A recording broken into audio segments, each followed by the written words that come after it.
welcome to another brand new episode of Miller Golden Diamonds presents Correct You with Serena, powered by Island Digital and World Brands.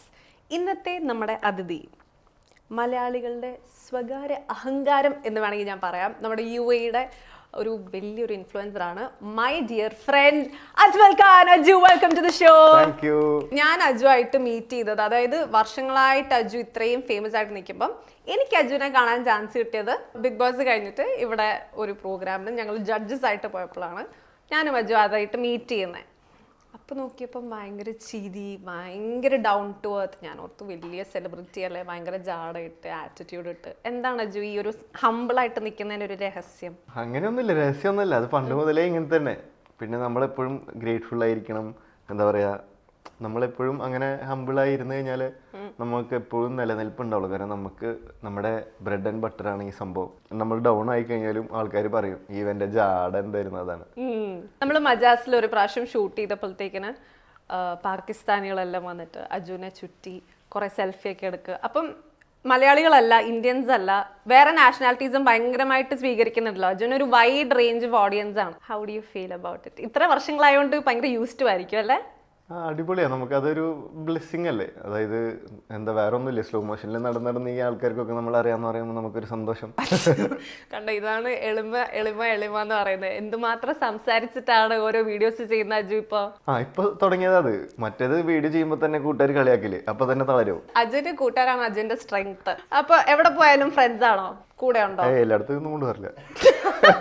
എന്താ, കുറച്ച് എങ്ങനത്തെ സിറ്റുവേഷനിലാണ് കൊണ്ടുപോകുന്നത്? ഞാൻ എവിടെയെങ്കിലും പോകുമ്പോ ഇവര് കൂടെ ഉണ്ടെങ്കിൽ ചിരിച്ചും കളിച്ച് സംസാരിച്ചൊക്കെ പോവാലോ എന്നുള്ള രീതിയിൽ കൂടെ ഉണ്ടാവും. ഇൻഫ്ലുവൻസർ ലൈഫിലേക്ക് വരാനുള്ള കാരണം, പ്രചോദനം?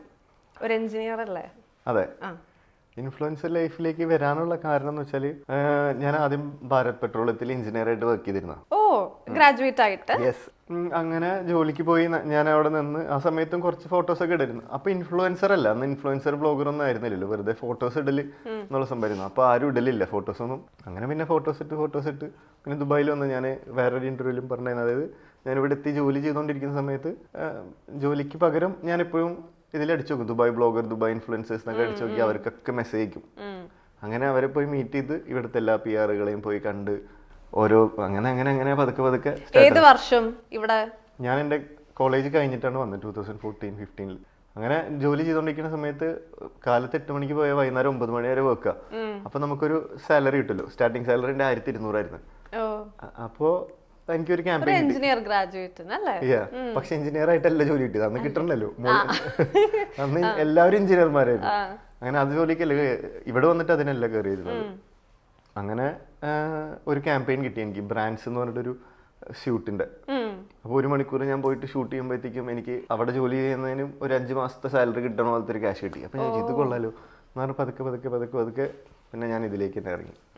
അപ്പൊ അജുവിന് ഇഷ്ടപ്പെട്ട വേറൊരു കാര്യമാണ് ട്രാവലിംഗ്. എന്നെയും എപ്പോഴും പറയും, നീ എപ്പോഴും എക്സ്പ്ലോർ ചെയ്യണം, സ്ഥലങ്ങൾ കാണാൻ പോകണം, നീ ഒരുപാട് ആൾക്കാരെ മീറ്റ് ചെയ്യും, ഒരുപാട് കാര്യങ്ങൾ പഠിക്കും. അങ്ങനെ നമ്മൾ ഒരുമിച്ച് ഒരു വർക്ക് റിലേറ്റഡ് ആയിട്ട് ജോർജിയക്ക് പോയത്. ഓ, സൂപ്പർ ട്രിപ്പായിരുന്നു, ഭയങ്കര ഒരു എക്സ്പീരിയൻസ് ആയിരുന്നു. എത്ര കൺട്രികൾ ട്രാവൽ ചെയ്തിട്ടുണ്ട്? ഞാനിപ്പോ 39. ആണോ? ഔട്ട് ഓഫ് 120, 119 അല്ലേ? 190. ഓ, അത്രയും കൺട്രീസ് ട്രാവൽ ചെയ്ത്. ഇപ്പൊ ഞാൻ 195 ഉണ്ടെന്ന് പറഞ്ഞതാ. അല്ല, പക്ഷെ 39 ട്രാവൽ ചെയ്തിട്ടുണ്ട്. ഈയിടെ പോലും ഞാൻ നോക്കിയപ്പോ ഒരാഴ്ച ഒരാളുടെ സ്റ്റോറി ഒന്നും കാണുന്നില്ല. ഞാൻ എന്നിട്ട് കയറി ടെക്സ്റ്റ് ചെയ്തു, ഹലോ വേറെ അറിയൂ, ഒന്നും കാണുന്നില്ലല്ലോ. എടാ, ഞാനിങ്ങനെ ട്രാവലിലായിരുന്നു, തിരിച്ചു വന്നിട്ടാണ് ഞാനിപ്പോ ഇടുന്നത്. എവിടാ അത് പോയെ? യൂറോപ്പിൽ പോയത്. ആംസ്റ്റർഡാം പോയി, പാരീസിൽ പോയി, മിലാനിൽ പോയി. ഫസ്റ്റ് ടൈം ആയിരുന്നോ? അതെ. ആണ്? പണ്ട് മുതലേ ഉള്ള ആഗ്രഹമായിരുന്നു. വർക്ക് ആയിരുന്നോ അതോ ട്രിപ്പ് പോയതാ? കാരണം എനിക്ക് വിസ കിട്ടിയിരുന്നില്ല ആദ്യം. ഇപ്പോഴാണ് വിസ കിട്ടിയത്. അങ്ങനെ ഇപ്പൊ പോയത്. എങ്ങനെ ഉണ്ടായിരുന്നു? പൊളി, ഒരു രക്ഷയില്ല. പക്ഷെ ദുബായ് തന്നെ ഉണ്ടാ. പ്രത്യേകിച്ച് എന്താ പറയാ, സേഫ്റ്റിയുടെ കാര്യത്തിൽ ഇതിലൊക്കെ നമുക്ക് ആരും ഇവിടെ കോൺഫിഡന്റ് അല്ലേ, നമുക്ക് ഏത് സമയത്ത് അറിയാം. അവിടെ പാരീസിൽ പോയാൽ എന്തെങ്കിലും ചാലഞ്ച് ഫേസ് ചെയ്തോ? ഞാനൊരു മെട്രോ കയറിയിട്ട് പോയിരുന്നു രാത്രി. അപ്പൊ നമ്മൾ ഇവിടുത്തെ മെട്രോ ഒക്കെ ആകുമ്പോൾ നമുക്ക് ധൈര്യമായിട്ട് അതിൻ്റെ ഉള്ളിൽ സൈക്കിളിൽ ഒരാൾ കള്ളൊക്കെ കുടിച്ചിരുന്നു ഗിവ് മീ മണി എന്നൊക്കെ ഉള്ള സാധനം. അപ്പൊ ഞാൻ അവരുടെ അടുത്ത് ഇംഗ്ലീഷ് പറഞ്ഞു കഴിഞ്ഞാൽ പിന്നെ കഷ്ടപ്പെട്ട് നിൽക്കണ്ട. ഞാൻ മലയാളത്തിൽ തന്നെ സംസാരിച്ചു. അപ്പൊ ആൾ ഇംഗ്ലീഷിൽ തെറി പോയി, ഒന്നും പറയാനും പറ്റില്ലല്ലോ, ഇംഗ്ലീഷ് അറിയില്ലല്ലോ. ഫ്രണ്ട്സ് ആയിട്ടാണോ പോയത്? സോളോ ട്രിപ്പ് ആയിരുന്നു? അല്ല, എന്റെ കുറെ ഫ്രണ്ട്സ് ഉണ്ട് അവിടെ, എന്റെ കൂടെ പഠിച്ചിരുന്നവരൊക്കെ രക്ഷപ്പെട്ടവരൊക്കെ അവിടെ ഉണ്ട്. അപ്പൊ അവരൊക്കെ കണ്ട്. അജുവിന് നമുക്ക് അറിയാം, കുറെ ഒരു ഓൺട്രപ്രണർ ആണ്. ക്ലോതിങ് ഉണ്ട്, ഫുഡ് സെക്ടറിലുണ്ട്. നീ തുടങ്ങാൻ പോവാണല്ലോ, അതെന്താ പറയാത്തത്? അത് നമുക്ക് പിന്നെ പതിയെ പറയണം. അതായത് ഇപ്പോഴും നമ്മൾ പ്ലാനിങ് സ്റ്റേജിലാണ്. ഞാൻ എപ്പോഴും ഇങ്ങനെ എന്തെങ്കിലും പ്ലാൻ ചെയ്യുമ്പോഴത്തേനും ഉടനെ അജു ഇങ്ങനെ ചെയ്താൽ എങ്ങനെ ഉണ്ടാവും. അപ്പൊ അജു ഫുൾ മോട്ടിവേഷൻ ആണ്. അജുവും അജുവിന്റെ ഫ്രണ്ട്സും കംപ്ലീറ്റ് നീ തുടങ്ങും, നിനക്കത് ചെയ്യാൻ പറ്റും, ഇത് ചെയ്യാൻ പറ്റും. സോ എന്തിനും ഒരു അഡ്വൈസ് എന്നുള്ള രീതിക്ക് അല്ലെങ്കിൽ ഒരു ഒപ്പീനിയൻ എപ്പോഴും അജുൻ്റെ എടുക്കുന്നത്. അപ്പൊ അജു ഇത്രയും നാളുകൾ ഈ ഒരു ഫീൽഡിൽ നിന്നിട്ട് ഡു യു തിങ്ക് ലേറ്റ് ആയി ഓൺട്രപ്രണർ ആകാൻ, അല്ലെങ്കിൽ റൈറ്റ് ടൈം ആയിരുന്നോ? അങ്ങനല്ല, എല്ലാത്തിനും ഒരു സമയമുണ്ട്. എല്ലാത്തിനും അതിൻ്റെതായ സമയമുണ്ട്. പണ്ട് ഞാൻ തുടങ്ങുകയാണെങ്കിൽ ഇപ്പോഴും ഞാൻ ആ ഒരു സംഭവത്തിലേക്ക് എത്തിയില്ല. കാരണം ഇത് ലേൺ ചെയ്യാൻ ഒരുപാടുണ്ട്. ബിസിനസ് എന്ന് പറയുമ്പോൾ നമുക്ക് അതിനെക്കുറിച്ച് അറിയാനും അതിനെക്കുറിച്ച് പഠിക്കാനൊക്കെ ഉണ്ട്. പണ്ട് ഞാൻ സ്റ്റാർട്ട് ചെയ്തിരുന്നു നാട്ടിൽ ഉള്ള സമയത്ത്, അതൊന്നും അറിയില്ലല്ലോ നമുക്കൊന്നും. അപ്പൊ കുറെ ആൾക്കാരും ഉണ്ട്, പിന്നെ അത് ആ വഴിക്ക് പോയി. ഇപ്പോൾ ഉള്ള സംഭവം ഇതിനെക്കുറിച്ച് നന്നായിട്ട് അറിയുന്ന ആൾക്കാരുടെ കൂടെയാണ് ഞാനിപ്പോൾ ഉള്ളത്. അപ്പൊ ഞാനില്ലെങ്കിലും they will do the best. എല്ലാരെയും മീറ്റ് ചെയ്യുന്ന ഒരു പേഴ്സൺ ആണോ? ഡെയിലി ആൾക്കാരെ കാണണം എന്നുള്ള ഒരാളാണോ? അതൊരു പോസിറ്റീവ് എനർജി കിട്ടും എനിക്ക്. വീട്ടിൽ ഇരിക്കാനല്ല ഇഷ്ടം? അല്ലല്ല. ഇപ്പൊ ഇൻ കേസ് ഏതെങ്കിലും ഒരു ദിവസം ഷൂട്ട് ഇല്ല എന്ന് വെച്ചാൽ, ഒരു ബ്രേക്ക് കിട്ടാന്ന് വെച്ചാൽ വീട്ടിലായിരിക്കും അതോ ഫ്രണ്ട്സിന്റെ കൂടെ ആയിരിക്കോ? എനിക്ക് ബ്രേക്ക് എടുക്കണം തോന്നിക്കഴിഞ്ഞാൽ ഞാൻ ബ്രേക്ക് എടുക്കും. അത് ഞാൻ എൻ്റെ ഫോണ് പോലും ആരും എടുക്കില്ല. ഞാൻ 3-4 ദിവസം ചിലപ്പോൾ ഇൻവിസിബിളായി ഞാൻ എൻ്റെ സ്പേസ് എടുക്കലുണ്ട്. കാരണം അത് വേണം എപ്പോഴും. അപ്പോൾ ഫോണൊന്നും എടുക്കാറില്ല ആരും. കാരണം അപ്പോൾ നമ്മൾ നമ്മുടെ സ്പേസ് എടുക്കുന്ന സമയം അത് എല്ലാവർക്കും വേണമെന്നാണ് ഞാൻ വിചാരിക്കുന്നത്. അതല്ലാണ്ട് എനിക്കിപ്പോൾ ടൂറൊക്കെ പോയിട്ട് വന്നു കഴിഞ്ഞാൽ എനിക്ക് വീട്ടിലിരിക്കാൻ പറ്റില്ല. വേഗം വന്ന് എല്ലാവരും കാണുമ്പോൾ ഒരു ഇതാ. ഇപ്പം ഫ്രണ്ട്സ് എന്ന് മാത്രമല്ല, അല്ലാണ്ട് ഇപ്പം ആരെങ്കിലും എൻ്റെ അടുത്ത് ഒന്ന് സംസാരിക്കണതൊക്കെ എനിക്കൊരു പോസിറ്റീവ് എനർജി. അപ്പോൾ ഒരു 1 year അല്ലെങ്കിൽ 1.5 years ആയിട്ട് നോക്കിയാൽ അജുവിനെ ഓരോ മാസം കാണുമ്പോൾ ഓരോ രീതിയിലായിരിക്കണം അല്ലേ? ഒന്നെങ്കിൽ ഫിസിക്കൽ ഡിഫറൻസ് കാണും, അല്ലെങ്കിൽ ഹെയറിൽ ഡിഫറൻസ് കാണും. എപ്പോഴും എക്സ്പെരിമെന്റ് ചെയ്തുകൊണ്ടേയിരിക്കും. എന്താണ് ഉദ്ദേശം? അല്ലെ, അതെന്താ സംഭവം എന്ന് വെച്ചാൽ കുറെ ആൾക്കാർ നമ്മൾ കാണുന്നതല്ലേ. അപ്പോൾ നമ്മൾ എന്തെങ്കിലുമൊക്കെ ചെയ്യുമ്പോൾ നമുക്കും ഒരു സന്തോഷം, കാണുന്നവർക്ക് ഒരു ഡിഫറൻസ്, ഒരു കൗതുകം ബാക്കിയുള്ളവർക്കും അല്ലേ? ഒരു ഡിഫറൻസ് ആണ്. അല്ലെങ്കിൽ കാണുന്ന പോലെ തന്നെ കണ്ടോണ്ടിരിക്കുമ്പോൾ അവർക്ക് ബോറടിച്ചാലോ, ഇവൻ ഇതന്നെ ഉള്ളൂ, പോട്ടെ. അപ്പൊ ഫിറ്റ്നസിലേക്ക് വന്ന ഈയിടെയാണോ അത് ഭയങ്കര സ്ട്രിക്റ്റ് ആയിട്ട് തുടങ്ങിയത്, അതോ പൈസയിലേക്കായിട്ട്? ഒരു വീഡിയോ ഞാൻ കണ്ടായിരുന്നു, ആ ചാലഞ്ച് എവിടം വരെ എത്തി? അതായത് ആള് ഫോർ എക്സാമ്പിൾ പണ്ട് ഫിറ്റ്നസിനോടൊന്നും ഒരു നമ്മൾ നോക്കുന്നില്ലല്ലോ, അതിനെക്കുറിച്ച് ചിന്തിക്കണില്ല. തോന്നിയ പോലെ കഴിക്കുന്നു, തോന്നിയ പോലെ നടക്കുന്നു, അങ്ങനെയൊക്കെ ആയിരുന്നു. പക്ഷെ ഭയങ്കര കോൺഫിഡൻസ് ആയിരുന്നു. അതായത് നമ്മൾ ജെനറ്റിക്സ് ആയിട്ട് ഞാൻ ലീൻ ആയതുകൊണ്ട് എനിക്ക് അങ്ങനെ ഫാറ്റ് ഒന്നും കയറില്ല, അത് അടി വെക്കില്ല. പക്ഷെ ഒരു ഏജ് കഴിയുമ്പോൾ നമുക്ക് ഓട്ടോമാറ്റിക്കലി അതും ചേഞ്ച് ആവും തന്നെ. അപ്പോൾ എനിക്ക് ആഗ്രഹം ഉണ്ടായിരുന്നു ഇത് മാറ്റണമല്ലോ, ഇത് പാകപ്പെട്ടു, ഇപ്പോൾ എങ്ങനെ ചെയ്യാന്നൊക്കെ ആലോചിച്ചിരിക്കുമ്പോൾ കറക്റ്റ് സമയത്ത് പൈസയിലേക്ക് വന്നിട്ടൊരു ചലഞ്ച് ആണ്. ആ ചലഞ്ച് തരുമ്പോഴും ഞാൻ അങ്ങനെ ചലഞ്ചല്ലേ പോട്ടെ. പക്ഷെ ആദ്യത്തെ കുറച്ച് ആൾ പോകും, പിന്നെ നിർത്തും, പിന്നെ പോകും, പിന്നെ നിർത്തും. പിന്നെ ഞാൻ മൈൻഡിനോട് ഞാൻ തന്നെ പറഞ്ഞു, എടാ നിനക്കൊരു ചലഞ്ച് കിട്ടി, ഇനിയിപ്പോൾ ആളത് തന്നില്ലെങ്കിലും you work for yourself. അപ്പൊ അതെനിക്ക് ഭയങ്കര മോട്ടിവേഷൻ ആയിരുന്നു. സെൽഫ് മോട്ടിവേറ്റഡ് ആയിട്ട് ഞാൻ ഇപ്പൊ പോയി തുടങ്ങി കറക്റ്റ് ആയിട്ട്. ഇപ്പൊ എത്ര നാളായി കറക്റ്റ്? ഇപ്പൊ ഈ ടൂർ പോയപ്പോ പോയില്ലട്ടാ, ഒരാഴ്ച പോയി. ഒരാഴ്ച അല്ല, 2 ആഴ്ച പോയി. അതല്ലാണ്ട് ബാക്കി ഫുള്ള് എല്ലാ ദിവസവും പോകും. ഇനി എത്ര നാൾ കഴിഞ്ഞാലും നമുക്ക് ആ ക്യാഷ് പ്രൈസ് അടിച്ചെടുക്കാൻ പറ്റും? അത് ഞാൻ ആദ്യ ആള് തന്നിരുന്ന ഒരു 3 മാസമായിരുന്നു. അത് ഞാൻ മര്യാദയ്ക്ക് പോകാത്തായിരുന്നു. ഞാൻ വീണ്ടും പോയി പറഞ്ഞ സൈസിലേക്ക് കുറച്ചുകൂടി സമയം, ഡിസംബർ അവസാനം വരെ ആള് പറഞ്ഞിട്ടുള്ളത്, അറിയില്ല ഇനിയിപ്പോ. പക്ഷെ ആളത് ഇനിയിപ്പോ അത് കിട്ടിയില്ലെങ്കിലും ഞാനിത് കണ്ടിന്യൂ ചെയ്യും. കാരണം അത് എനിക്ക് ഭയങ്കര കോൺഫിഡൻസ് തരുന്ന ഒരു സംഭവമാണ്. ഇപ്പൊ പണ്ടൊക്കെ ജിമ്മിന്റെ ആൾക്കാരെ കാണുമ്പോൾ അല്ലെങ്കിൽ എനിക്കങ്ങനെ തോന്നാറില്ലൊന്നും. പക്ഷെ ഇപ്പൊ എനിക്ക് മനസ്സിലായി, എനിക്ക് അവരോടൊക്കെ റെസ്പെക്ട് ആണ്. എത്ര എഫേർട്ട് എടുത്തിട്ടാണ് ഇതൊക്കെ ചെയ്തിരിക്കണെന്നുള്ളത്. ഒറ്റയ്ക്കാണോ പോകുന്നത് അതോ ഫ്രണ്ട്സിനെ കൂട്ടിയാണോ? ഞാൻ ഫൈസലിക്ക് എനിക്ക് ആ ചലഞ്ച് വന്നപ്പോ എന്റെ ചുറ്റുള്ള എല്ലാവർക്കും ഞാൻ ചലഞ്ച് കൊടുത്തിട്ടുണ്ട്. എന്റെ കൂട്ടുകാർക്കൊക്കെ കൊടുത്തിട്ടുണ്ട് ഓരോ സാധനങ്ങൾ വെച്ചാൽ. പക്ഷെ ആരും വരുന്നില്ല. പക്ഷെ ഇതിപ്പോ ഒരു ലൈഫ് സ്റ്റൈൽ ആക്കാൻ തോന്നുന്നില്ല ഈ ഒരു മാറ്റം ബോഡി തന്നെ ഫീൽ കാണുമ്പോഴത്തേക്ക്? ഇനിയും ചേഞ്ച് ആയി കഴിഞ്ഞാൽ എന്താണെന്ന് നമ്മളെന്താണ് ആ സാധനം ആയിക്കഴിഞ്ഞാൽ റിസൾട്ട് വരുന്നത്. ജോൺ അബ്രഹാമിന്റെ എക്സാമ്പിൾ അല്ലേ പറഞ്ഞിട്ടുള്ളത്? അന്നല്ലേ 25 കൊല്ലമായിട്ട് കഴിച്ചു. അപ്പൊ നമ്മുടെ സ്കിന്നിനൊക്കെ എന്തോ മറ്റേത് പിമ്പിൾസ് ഒക്കെ എനിക്ക് വരലുണ്ട്. ഇതിപ്പോ അങ്ങനെ ആയപ്പോ പിമ്പിൾസും അങ്ങനത്തെ സംഭവങ്ങളൊക്കെ പതുക്കെ കുറഞ്ഞിട്ടുണ്ട്. അപ്പൊ സ്കിൻ കെയർ, പിമ്പിൾസിന്റെ കാര്യം പറഞ്ഞപ്പോഴാണ് അതൊന്നും ഞാൻ പണ്ട് നോക്കലില്ല. പക്ഷെ ഇപ്പൊ ഞാൻ നോക്കി അതായത് ഞാൻ നേരത്തെ പറഞ്ഞ പോലെ നമുക്കൊരു ഏജ് കഴിയുമ്പോഴേ നമുക്ക് അറിയുള്ളൂ നമ്മുടെ ബോഡിയിലും ഫേസിലും ഒക്കെ വരുന്ന ചേഞ്ചസും സംഭവങ്ങളൊക്കെ. അപ്പോൾ നമ്മൾ എന്തായാലും അത് നോക്കിയേ പറ്റുള്ളൂ. അതുകൊണ്ട് ഇപ്പൊ ഞാൻ റിസർച്ചും സംഭവങ്ങളൊക്കെ പഠിച്ച് ഓരോ സാധനങ്ങളൊക്കെ സെറ്റ് ആക്കുന്നുണ്ട്. ഞാൻ പ്രൊഫഷണൽ ആയിട്ടില്ല, അതിലാവട്ടെ. ഇപ്പൊ ഞാൻ പറഞ്ഞ പോലെ തെറ്റിക്കഴിഞ്ഞാലോ അതിനിപ്പോ എന്താ ഹോം റെമഡീസ് ആണോ അതോ സ്കിൻ കെയർ അല്ലാതെ ഡെയിലി സൺസ്ക്രീൻ, മോയ്സ്ചറൈസർ അങ്ങനത്തെ എന്തെങ്കിലും റൊട്ടീൻ ആയിട്ട് ചെയ്യാറുണ്ടോ? ഒന്നിനും ഒരു റൊട്ടീൻ ഇല്ല സത്യം പറഞ്ഞാൽ. തോന്നുമ്പോൾ അങ്ങോട്ട് ചെയ്യും. അങ്ങനെ പുറത്ത് പോകുമ്പോ എങ്ങനെയാ അപ്പൊ റെഡി ആവുന്നത്? ഇപ്പൊ ഒന്നും ഇട്ടിട്ടില്ലേ ഫേസിൽ? ഇട്ടുണ്ട്.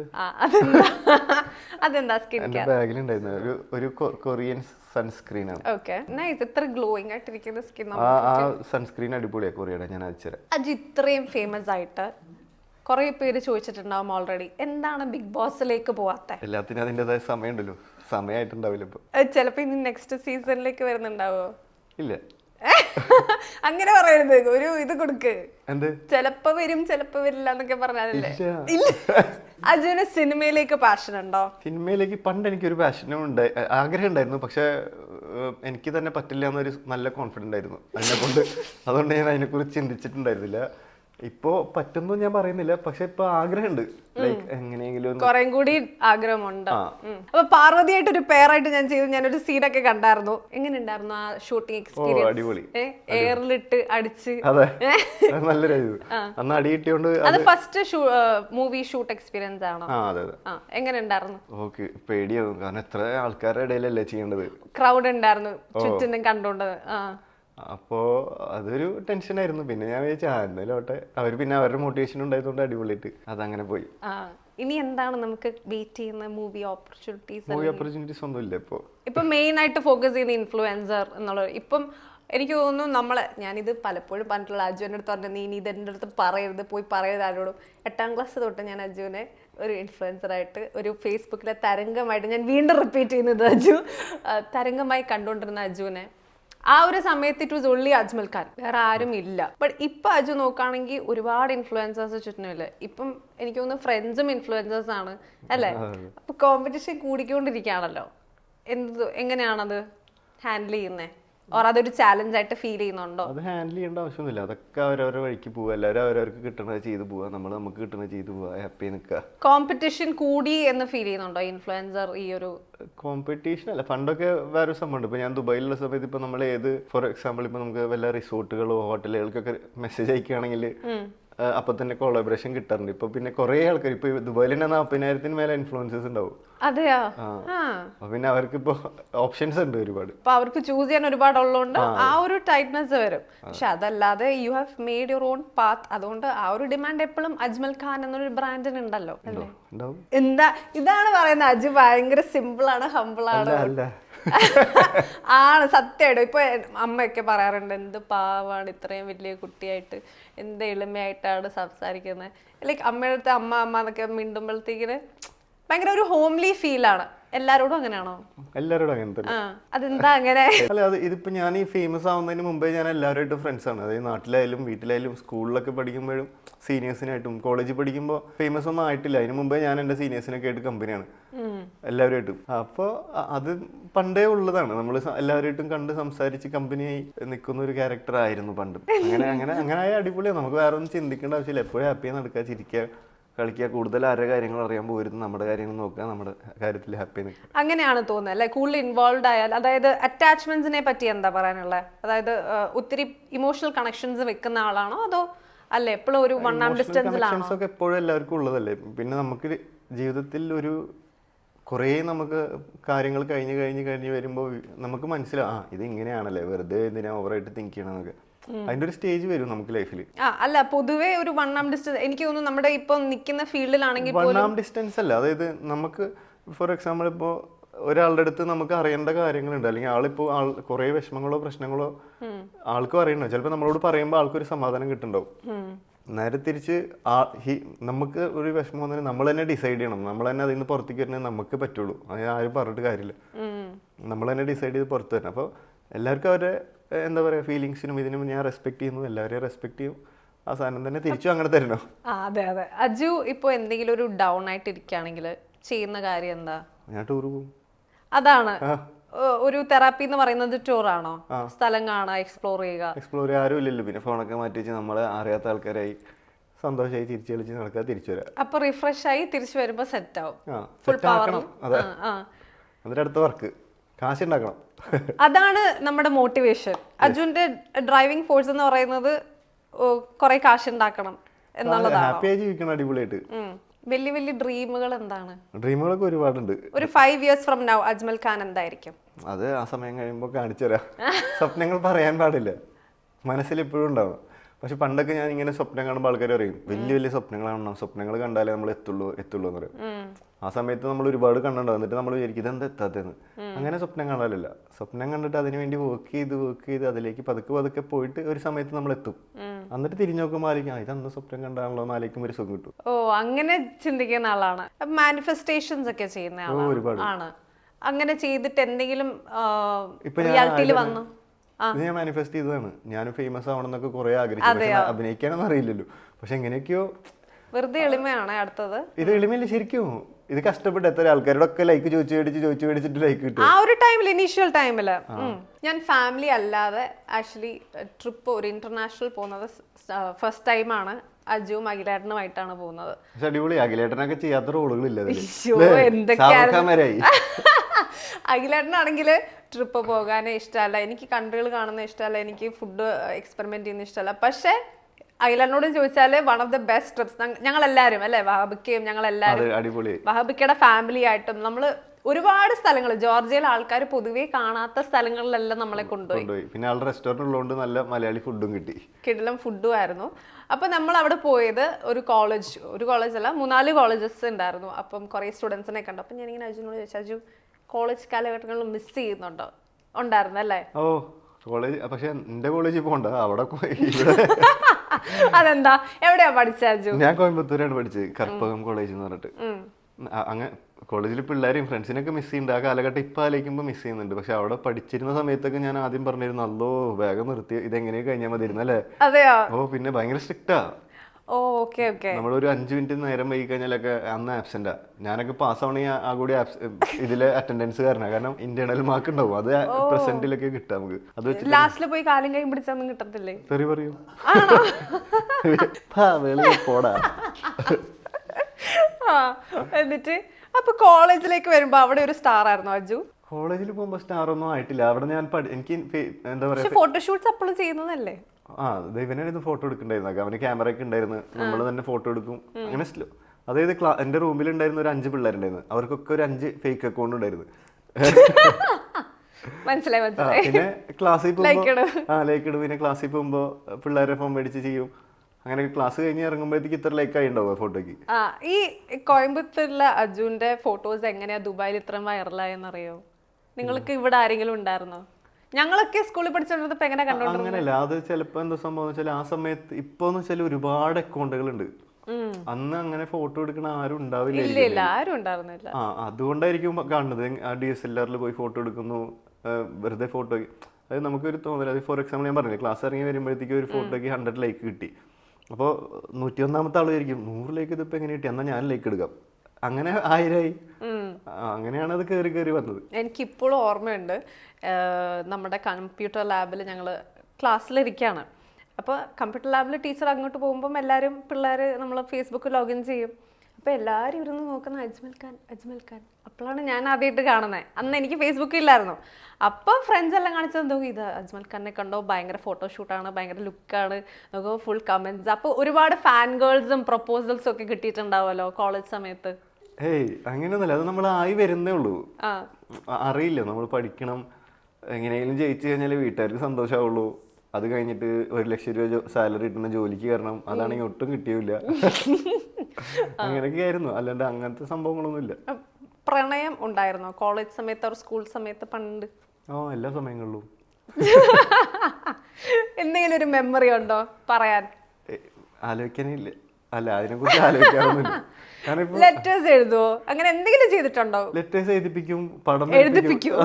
ഞാനൊരു തജു എഴുതി കൊടുക്കുമെന്ന് പറയുന്നത്. ഞാൻ എഴുതിപ്പിക്കും. പിന്നെ ജൂനിയർ പടം വരയ്ക്കുന്ന ആൾക്കാരെ കൊണ്ട് അവരെ ഫോട്ടോ ഒക്കെ വരച്ചിട്ട് അടിയിൽ എന്റെ പേര് ഒപ്പിടും. എനിക്ക് ഇല്ലാത്ത കഴിവുകളുണ്ട് ഇതില്. പാട്ട് പാടും, ഇവനെ കൊണ്ട് പാട്ട് പഠിക്കുന്ന വാട്സാപ്പിൽ അയച്ചു. സീരിയസ്ലി? അതൊക്കെ പറഞ്ഞിട്ടാ. പിന്നെ ബ്രേക്കപ്പ് ആയിട്ടാണോ? അല്ലല്ല. തേപ്പ് കിട്ടിയിട്ടുണ്ടോ? കിട്ടിയിട്ടുണ്ടല്ലോ. ഉണ്ട് ഒരു തേപ്പ് കഥയൊന്നും ഓർക്കാറില്ല. ആരിപ്പോ അതൊക്കെ ഓർക്കുന്നത്? നമ്മളത് ഓർക്കരുത്. നമ്മളതിൽ നിന്നും മുന്നിൽ ചാടിക്കേറി അടിപൊളിയായിട്ട് വേറെ ആളായി മാറണം. കണ്ട മോട്ടിവേഷൻ, കണ്ട ക്യാമറ പെട്ടെന്ന് മറന്നുപോയി. ഞാൻ പോയി കറിവിട്ടെ. നിങ്ങളുടെ കാലഘട്ടത്തിൽ ലവ് ലെറ്റർ ഒക്കെ ഉണ്ടായിരുന്നു? നിങ്ങളുടെ എന്റെ കാലഘട്ടം എന്ന് ഉദ്ദേശിക്കുമ്പോ ജസ്റ്റ് 8ാം ക്ലാസ്സിൽ പഠിക്കുമ്പോൾ കമ്പ്യൂട്ടറിൽ നീ എന്നെ കണ്ടു. 8ാം ക്ലാസ്സിൽ ഞാൻ പഠിക്കുമ്പോൾ എനിക്ക് കമ്പ്യൂട്ടർ ഒന്നും ഇല്ല ഇവിടെ. അപ്പൊ ആലോചിച്ച് നോക്ക്, അവനൊക്കെ പഠിക്കുമ്പോ താലിയല്ലേ സർട്ടിഫിക്കറ്റ്. 10ാം ക്ലാസ്സിന്റെ സർട്ടിഫിക്കറ്റ്. അപ്പൊ ഞാനും അജു തമ്മിൽ എത്ര വയസ്സ് ഡിഫറൻസ് ഉണ്ടാവും? അപ്പൊ അജുന്റെ ഇപ്പോഴത്തെ വയസ്സ് എല്ലാരും ഇപ്പൊ കാൽക്കുലേറ്റ് തോറ്റ് പഠിച്ചതാ. പറയൂ, എന്ത് പ്രണയത്തിനെ കുറിച്ച് പറയൂ. എന്റെയോ? കോളേജ് നീ ഇവിടത്തല്ലേ പഠിച്ചത്? ഞാൻ അമിറ്റിയിലാണ് ബാച്ചിലേഴ്സ് ചെയ്തത്. അല്ല, ഞാൻ ഈ പറയുന്ന പോലെ ഭയങ്കര ലെറ്റേഴ്സ് എഴുതുന്ന ഒരാളാണ്. കവിതകൾ എന്നൊന്നും പറയത്തില്ല, പക്ഷെ എനിക്ക് ഓർമ്മയുണ്ട് ഒരു പ്രാവശ്യം ഞാൻ ഒരു ജാറില് 100 reasons why I love you എന്നൊക്കെ പറഞ്ഞിട്ട് 100 ചിട്ടെടുത്തിട്ട് ഇങ്ങനെ കുനുകുനാ എഴുതിയിട്ട് അതിനെ വിഷ്വലൈസ് ചെയ്ത് ഫോട്ടോയെ വരച്ച്, എനിക്കറിഞ്ഞൂടെ വായിച്ചിട്ടുണ്ടാവും എന്നൊക്കെ. പക്ഷെ ഞാൻ ഇങ്ങനത്തെ ഒരാളാണ്. എനിക്ക് ചില സമയത്ത് എനിക്ക് ഭയങ്കരമായിട്ട് ഞാൻ ഹാർഡ് വർക്ക് ചെയ്യും. ഇഷ്ടമുള്ളവരെ ഭയങ്കരമായിട്ട് ഞാൻ ചെയ്യും. അപ്പം അങ്ങനത്തെ പരിപാടികളൊക്കെ ചെയ്യുന്ന ഒരു വ്യക്തിയാണ്. പിന്നെ ക്യൂട്ട് സർപ്രൈസസ് കൊടുക്കാനൊക്കെ ഭയങ്കര ഇഷ്ടമാണ്. അപ്പൊ അത് ഞാൻ ലെറ്റേഴ്സ് ഇഷ്ടമാണെന്ന് ചോദിച്ചു. അപ്പൊ ഞാൻ ബിഗ് ബോസിൽ പോയപ്പോഴും ഇങ്ങനെ അമ്മയ്ക്ക് ലെറ്റർ എഴുതണം എന്നുള്ളൊരു ടാസ്ക് ഉണ്ടായിരുന്നു. അപ്പൊ എനിക്കിത് ഭയങ്കര യൂസ്ഡ് ആണ്. ബിക്കോസ് ഞാൻ അമ്മയ്ക്ക് മിക്കവാറും ലെറ്റർ എഴുതുന്നതാ. ഞാൻ വെറുതെ അമ്മയെ മിസ് ചെയ്യുമ്പോഴൊക്കെ ഞാൻ വെറുതെ ലെറ്റർ എഴുതിയിട്ട് ഞാൻ അമ്മയ്ക്ക് വെച്ച് കൊടുക്കും. അമ്മ സമയം കിട്ടുമ്പോൾ വായിച്ചാൽ മതി എന്നൊക്കെ. പ്രപ്പോസൽ കിട്ടിയതിനെ കുറിച്ച് പറയട്ടെ. എനിക്കോ? പ്രപ്പോസൽസ് ഇപ്പൊ അജുവിന് കിട്ടുന്ന പോലത്തെ നമ്പർ ഓഫ് പ്രപ്പോസൽസ് ഒന്നും നമുക്ക് കിട്ടത്തില്ലല്ലോ. നമ്മള് കിട്ടിയിട്ടില്ലെന്ന് പറഞ്ഞു. അജു കാണാത്തോണ്ടാ. അജുവിന്റെ DM റിക്വസ്റ്റ് ഒക്കെ എടുത്ത് നോക്കിയാല് കണ്ടിട്ടുണ്ടോ? വർഷങ്ങളായി കാണുമല്ലോ DM റിക്വസ്റ്റ് ഒക്കെ കണ്ടിട്ടുണ്ടോ ആ ഭാഗം? ഇല്ല.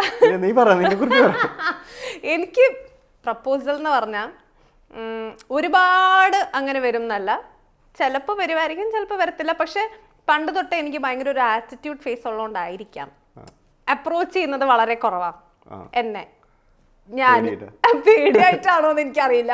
എന്നെ കാണുമ്പോൾ എല്ലാവർക്കും ഭയങ്കര ജാട അങ്ങനെ ഫീൽ ചെയ്യും. എന്നെ അറിയത്തില്ലാത്തവർക്ക്. അറിഞ്ഞു കഴിയുമ്പോഴാണ് കുഴപ്പമില്ലല്ലോ എന്താണ് അജയ് ഇങ്ങനെ ഇരിക്കുന്നത് അങ്ങനെ തോന്നിയിട്ടുണ്ടോ? നമ്മൾ ഫസ്റ്റ് കണ്ടത് ഓർമ്മയുണ്ടോ? നമ്മൾ രണ്ടുപേരും ജഡ്ജികളായിരുന്നു. എന്നിട്ട് ഞാൻ ഇവള് മാർക്കറ്റിൽ നിന്ന് കോപ്പി അടിച്ച് എഴുതലായിരുന്നു. ആ കണ്ടസ്റ്റൻസ് ഇത് വല്ലതും കാണും. ഞാൻ അവരോടും പറഞ്ഞിട്ടത്.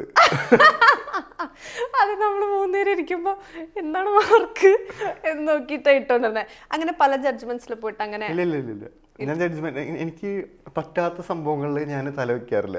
ഇനി എന്താണ് നിന്റെ ഫ്യൂച്ചർ പ്ലാൻസ്? അപ്പോ മൂവി ഇപ്പൊ ആ ഒരു മൂവി വരുന്നത്, അത് കഴിഞ്ഞിട്ട് അജു സത്യം പറഞ്ഞ ഫ്യൂച്ചർ പ്ലാൻ ഇപ്പൊ ഞാനിങ്ങനെ വീണ്ടും ഫ്രം ബിഗിനിങ് ഇങ്ങനെ പ്ലാൻ ചെയ്യുക. അതായത് ബിഗ് ബോസിൽ പോകുന്നതിന് മുന്നേ ഞാൻ ജോലി ചെയ്യായിരുന്നു. ഒരു 9 to 5 ജോലിയായിരുന്നു. സോ ഒരു റൊട്ടീൻ ലൈഫായിരുന്നു. മോഡലിംഗ് സൈഡിൽ കൂടെ ചെയ്യുന്നു, പാജന്റ് കൊണ്ടുപോകുന്നു. അത് കഴിഞ്ഞിട്ട് ഈ വർഷം ഞാൻ ജോലി റിസൈൻ ചെയ്തു. ഞാൻ ഓർത്ത് okay let me take that step, resign ചെയ്തിട്ട് ഫ്രീലാൻസ് ചെയ്യാം.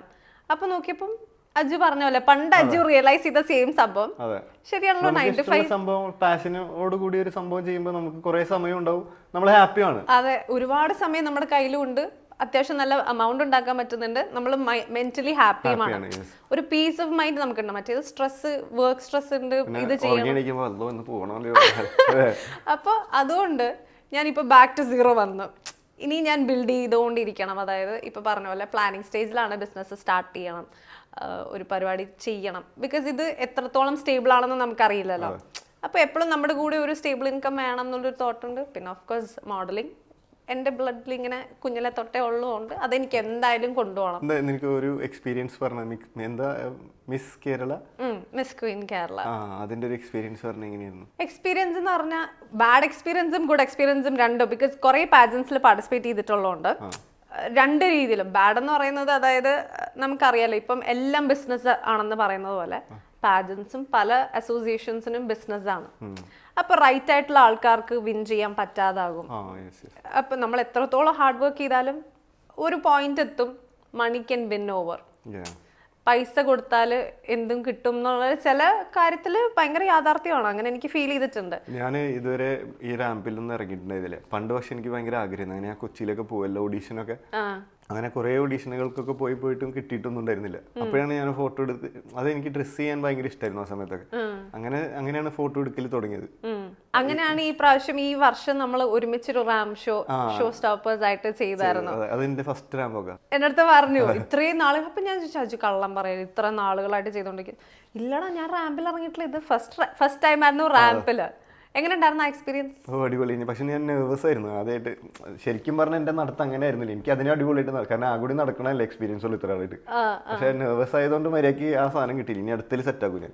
പക്ഷെ അന്ന് ഭയങ്കര സൂപ്പർ ആയിരുന്നു കേട്ടോ. എല്ലാരും പറഞ്ഞല്ലോ, നമ്മുടെ കൊറിയോഗ്രാഫർ എല്ലാം പറഞ്ഞല്ലോ, എന്റെ മനസ്സിന്റെ ഉള്ളിലും ഫേസിലും ആ ഒരു കോൺഫിഡൻസ് ഉണ്ടാവില്ല. പക്ഷെ സൂപ്പർ ആയിരുന്നു. അത് സെറീന ജോൺസൺ കൂടെ ഉള്ളതുകൊണ്ടും കൂടിയാണ് അല്ലേ? ഞാൻ അവളോട് ഇടയ്ക്കിടയ്ക്ക് ഡൗട്ട് ചോദിക്കും, ഇതെന്താ ചെയ്യേണ്ടത്, ഇതെങ്ങനെ ചെയ്യേണ്ടത്. അജ് ഭയങ്കര റിഹേഴ്സലൊക്കെ ആയിരുന്നു, സൂപ്പർ ആയിട്ട് ചെയ്തു. ചുമ്മാ പറയുക, നിങ്ങൾ വീഡിയോ ഇന്നലെയും കൂടി ഇട്ടതേ ഉള്ളൂ. ഇത്രയും നാളുകൾ വെയില് നമ്മൾ ചെയ്തൊരു റാം ഷോ. ഇനിയും റാം ഷോസ് വന്നാ ചെയ്യോ? ഓ ചെയ്യും. ഇഷ്ടപ്പെട്ടോ റാമിൽ കയറിയുള്ള ഒരു ഫീല്? സത്യം. ഒരു നമുക്ക് തന്നെ ഒരു എന്താ പറയാ, ആ നടന്നു വരുമ്പോ നിന്റെ അടിപൊളിയായിരുന്നേ. പുറത്തുള്ള ആൾക്കാരും പറഞ്ഞു, അതായത് എനിക്കിതിനെ കുറിച്ച് മര്യാദയ്ക്ക് അറിയാത്തതുകൊണ്ട് അവർ പാട്ട് വെച്ച് തന്നു. ഞാൻ പാട്ടിന്റെ താളത്തിനല്ല നടന്നത്, പക്ഷെ നീ കറക്റ്റ് ആ പാട്ടിനനുസരിച്ച് സ്ലോ മോഷനിൽ കറക്റ്റ് സാധനമായിട്ട് വന്നു. അടിപൊളി. Thank you. പക്ഷെ ഇനി ഇവിടെ കുറെ റാം ഷോസും കാര്യങ്ങളും വരുമ്പം അജ്മൽ ഖാൻ എന്നുള്ള ഒരാൾ അവിടെ കാണോ? ഓ നല്ലതാണെങ്കിൽ ഞാൻ പോകും, ഉറപ്പായിട്ടും. ഇപ്പൊ അജു ഇപ്പൊ ഒരു ഇൻഫ്ലുവൻസർ ആയിട്ട് ഇരിക്കുമ്പം ഒരുപാട് പേര് ഡെഫിനറ്റ്ലി എല്ലാ ദിവസവും ഒത്തിരി ഇൻഫ്ലുവൻസേഴ്സ് ജനിച്ചുകൊണ്ടിരിക്കുകയാണ്. അപ്പൊ ഇനിയും ആഗ്രഹിക്കുന്നവർക്ക് എന്താണ് പറയാനുള്ളത്? What do you have to say? എല്ലാവരും അടിപൊളിയായിട്ട് വീഡിയോ എടുക്കുക. എല്ലാവരും അപ്പനെ കാര്യം നോക്കി വീഡിയോ എടുക്കുക. അതായത് മറ്റുള്ള ആൾക്കാർ എന്താ ചെയ്യുന്നതെന്ന് നോക്കിയിട്ട് അതാലോചിച്ച് ടെൻഷൻ അടിക്കാണ്ട് നമുക്ക് എന്താ ചെയ്യാൻ പറ്റുന്നതെന്ന് മാത്രം ആലോചിക്കുക. നമുക്ക് എന്ത് ബ്ലെസ്സിങ് ആണ് കിട്ടിയെന്ന് ആലോചിക്കുക. ആ ബ്ലെസ്സിങ് അടിപൊളിയാക്കി ഗ്രേറ്റ്ഫുള്ളായിട്ട് വീണ്ടും മുന്നോട്ട് പോകാം. മറ്റുള്ള ആൾക്കാർ ചെയ്യണമെന്നും ആലോചിച്ച് ടെൻഷൻ അടിക്കേണ്ട കാര്യങ്ങളില്ല. നമുക്ക് ചെയ്യാനുള്ള കാര്യങ്ങൾ മാത്രം ചെയ്യാം. ഇൻഫ്ലുവൻസർ ആവാൻ എന്താണ് ഒരു കഴിവ് വേണ്ടത്? ഇപ്പം എന്നോട് ചോദിക്കുകയാണെങ്കിൽ വലിയ പ്രത്യേകിച്ച് കഴിവൊന്നും വേണ്ട, കാരണം എനിക്കിപ്പോൾ വലിയ കഴിവൊന്നുമില്ലല്ലോ ഇപ്പം ശരിക്കും വെറുതെ. പക്ഷെ നമ്മൾ ഇപ്പോൾ പക്ഷെ റിസ്ക് ആണ്. പണ്ട് അങ്ങനെ ആയിരുന്നില്ല. ഇപ്പോൾ ടാലന്റ് വേണം, പിന്നെ അതുപോലെ നമ്മുടെ യുണീക്ക് ആയിട്ടുള്ള ഐഡിയാസ് വേണം, ആൾക്കാർക്ക് ഇൻട്രസ്റ്റിംഗ് ആയിട്ടുള്ള കാര്യങ്ങൾ. ഇപ്പോൾ ഫോർ എക്സാമ്പിൾ ട്രാവൽ ആയാൽ പോലും ഒരുപാട് ട്രാവൽ വ്ളോഗേഴ്സ് ഉണ്ട്. അതിൽ യുണീക്കായിട്ട് ട്രാവൽ ചെയ്യണം. എന്ത് വ്ളോഗ് ഇട്ടാലും, കാരണം ആർക്കും സമയമില്ല, അത്രയധികം ആൾക്കാരുണ്ട് ഇപ്പോൾ ചെയ്യുന്നത്. അപ്പോൾ യുണീക്കായിട്ടുള്ള സംഭവങ്ങൾ കൊണ്ടുവരികയാണെങ്കിൽ ചിലപ്പോൾ അടിപൊളിയായിരിക്കും. അതെനിക്ക് തോന്നുന്നു ഭയങ്കരമായിട്ട് ക്ലിക്ക് ആവുന്ന ഒരു കാര്യമാണ് അജുന്റെ കാര്യത്തിൽ.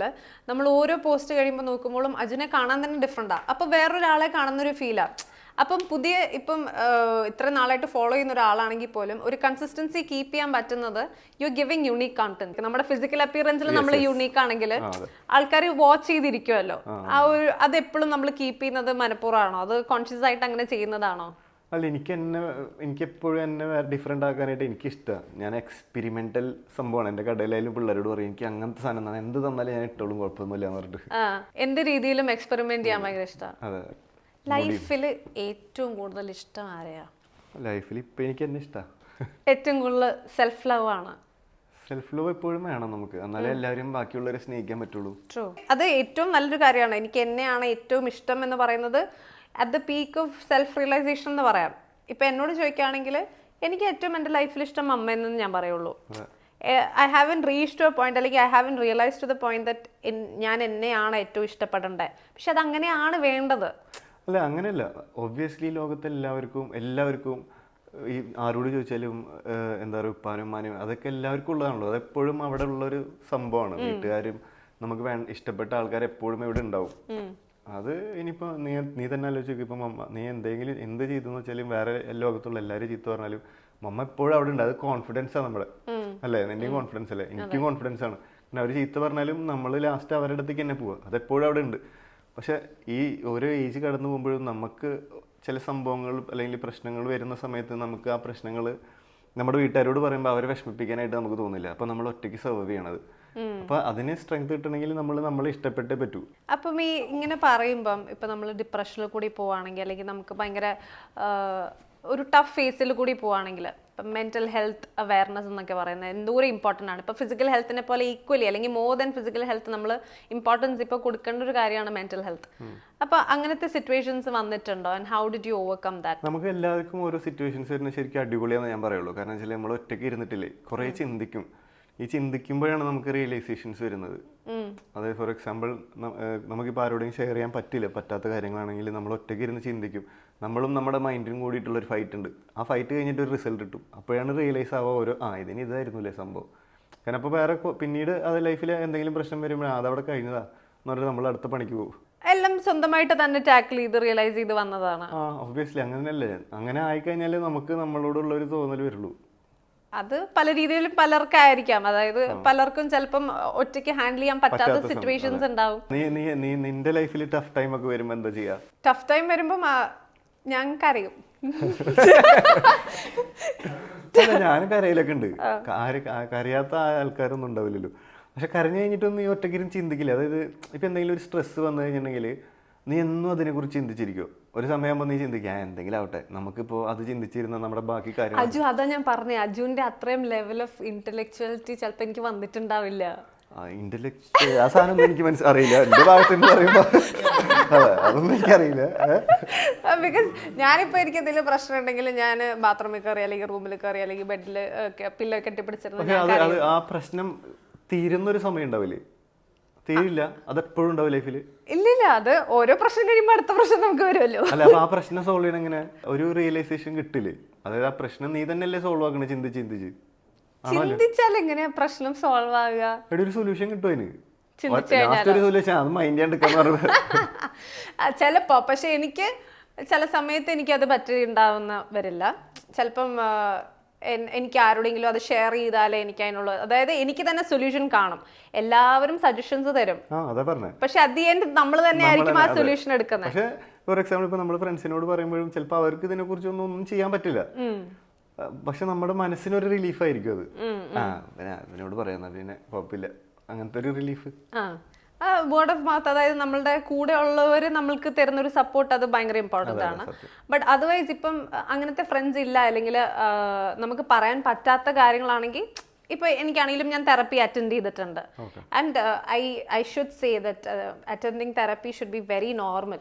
അതായത് നമുക്ക് ഒരു പ്രൊഫഷണൽ ഹെൽപ്പ് അല്ലെങ്കിൽ ചിലപ്പം നമുക്ക് ഒരു ഫ്രണ്ടോ ഒരു ഫാമിലി മെമ്പറോ ഒരു പാർട്ട്ണറോ തരാൻ പറ്റാത്ത ഒരു ഹെൽപ്പ് ആയിരിക്കും അവർ തരുന്നത്. അവർ തരുന്ന ഓരോ സെഷനിൽ നമുക്ക് തരുന്ന ഓരോ എക്സസൈസസ് ഉണ്ട്.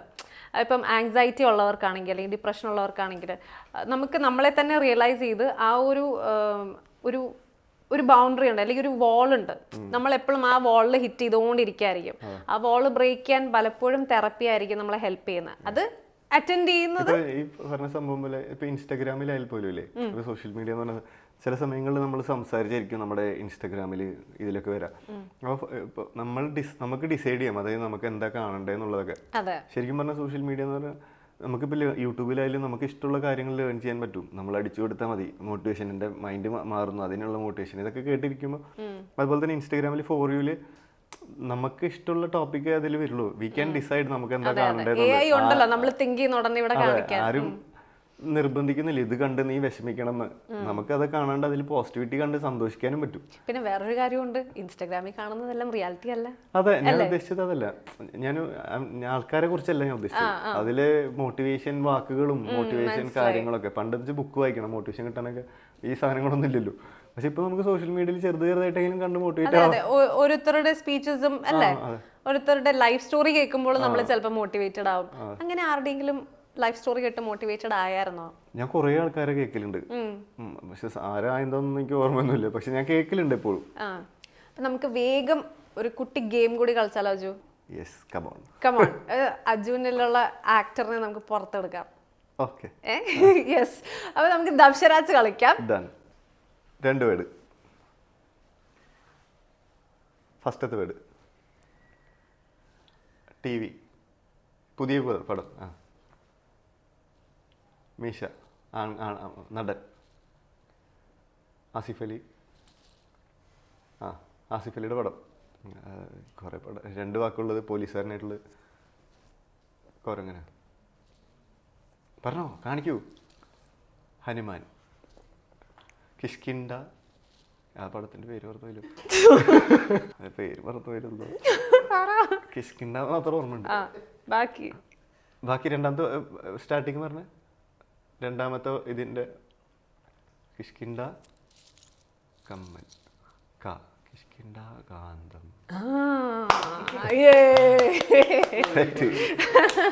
ഇനി അജു 3 words. മൂന്നാമത്തെ വേർഡ്. പുതിയ പടാണോ പഴയ പടം? മൂന്നാമത്തെ വേർഡ് പൊട്ടനാ അല്ലേ? എന്താ ഒന്നും കൂടി കാണിക്ക്. ഓക്കെ. ഫസ്റ്റ് വേർഡ് ചിന്തിക്കുന്നു. ഞാനാ ചിന്തിക്കാൻ okay okay. First word split in two half. First half, second half. English. Good. First word 2 3 4 5 6 6. First വേർഡിന്റെ ഫസ്റ്റ് ഹാഫ് ആണോ 6, സെക്കൻഡ് ഹാഫ് ആണോ 6? Second half. ഫസ്റ്റ് വേർഡിന്റെ ആരും നടൻ? ചായ. ചായ ഇല്ല, പൊക്കിക്കോ. അല്ലേ? നീല. സെറീന. മില. മാറ്.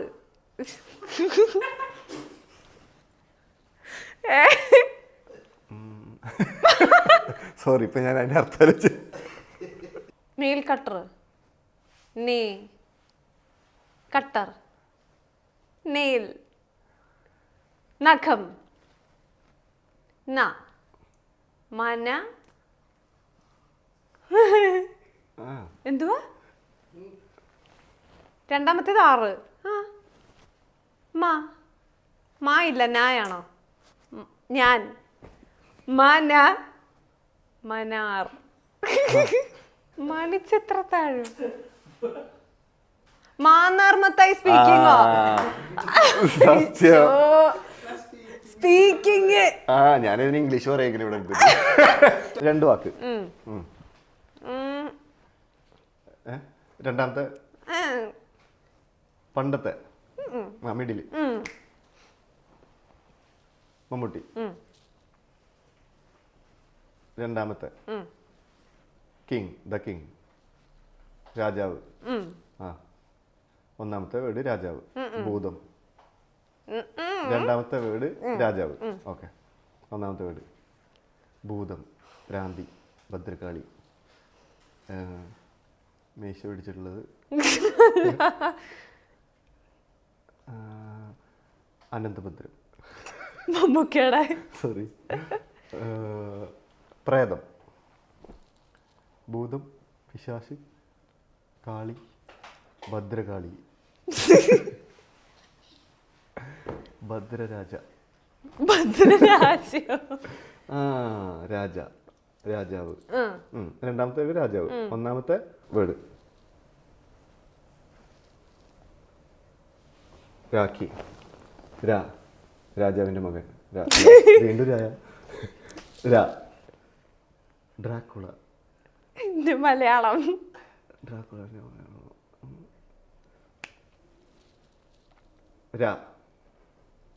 രാഖി. ആദ്യത്തെ രാഖി.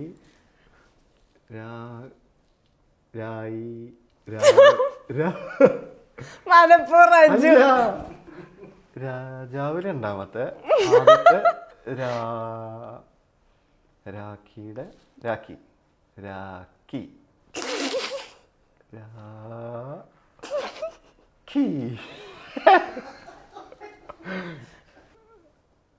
ഭൂതം. ഇതിൽ കൂടുതൽ ഞാൻ ഇങ്ങനെ ഭൂതം, പ്രേതം, പിശാച്. വെച്ചിട്ടുള്ള ഭൂതം.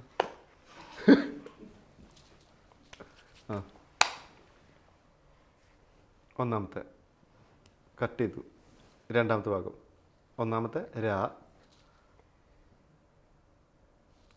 രണ്ടാമത്തെ നടുവിത്ത. ലാസ്റ്റത്തെ നടുവിത്ത. എന്തുണ്ട് ഒരു മോഡലിന് സ്പ്ലിറ്റ് ചെയ്ത്? ഒരു മോഡലിന് സ്പ്ലിറ്റ് ചെയ്ത് കിട്ടി ഫസ്റ്റ്. ലാസ്റ്റ് രണ്ടാമത്തെ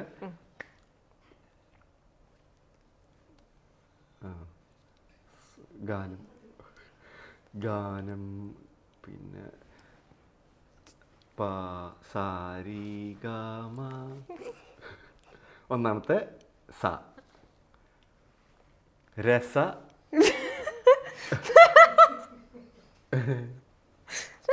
സാമ്പാർ. രാജാവോ? 3 വേർഡേ ഉള്ളത്. രാ കഴിഞ്ഞിട്ട് നടുവിൽ ഡാഷ്. ഓക്കെ, മറ്റേ സ. വീട് രാജാവ്. രാക്ഷസ രാജാവ്. ഇത് വെറുതെ എന്നെ കൊണ്ട് പണിയെടുപ്പിച്ചതല്ലേ അജു? ഇതാരാ പറഞ്ഞു കൊടുത്തു ഇപ്പൊ? അല്ല, ഞാൻ തന്നെ പറഞ്ഞത്. ആണോ? ഇതെങ്ങനെ പെട്ടെന്ന് ഇപ്പൊ ഇവിടുന്ന് കിട്ടുന്നത്? അയ്യോ, അപ്പൊ ഇതുകൊണ്ടാണ് ഞാൻ ഇന്റർവ്യൂവിന് വരാത്തത്, മനസ്സിലായില്ലേ? ഇത് ഇന്റർവ്യൂ അല്ല, പോഡ്കാസ്റ്റ് ആണെന്ന് ഞാൻ ഇപ്പൊ ഇവിടെ ഇമ്പോസിഷൻ എഴുതിപ്പിക്കും അജനെ കൊണ്ട്. സ്പെല്ലിംഗ് അറിയില്ല. യെസ്, അപ്പൊ that's it. Thank you so much. See you again. Thank you. Thank you. അപ്പം see you in the next show. Bye.